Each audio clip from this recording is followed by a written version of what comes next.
So behind us is a football field. What did football teach you, and what do you think the life lessons football brings to kids? When I look back on it, I had a high school degree, I had an undergraduate degree and a master's degree, and I think more of life lessons came from my participation in football than maybe the coursework that I had. And I mean that because of life. You know, on the goal line, it's 4th and 1, 11 on one side and 11 on the other side, coming together to score or stop the score, the teamwork and all those great lessons of football. And then to coach it for 46 years, I think back when I was about 12 years old and decided football is what I wanted to do, I made a good decision.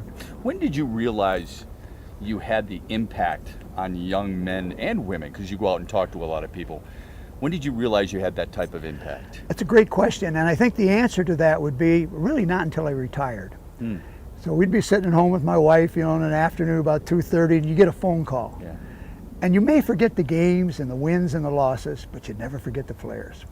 And as soon as he would mention his name, you had an image of a youngster. You might remember the number, or you might remember something about him. And then he would say this.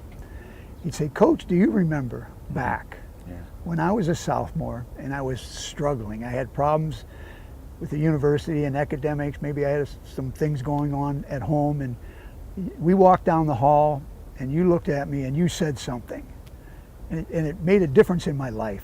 And here I am now with a wife and a family, and I'm doing very well in the workplace, and I want to thank you." Now, I can't remember that moment in the hallway, and I can't remember exactly what I said unless he will refresh my memory, but you realize then the impact that you have on the young men and young women that you're involved with in the program. It has to do with how you live your life. You know, waking up in the morning with that enthusiasm unknown to mankind. I'm going to make this day better than yesterday, and I'm going to make tomorrow better today. And it isn't just athletics or football, and it's life. I want to be better at life.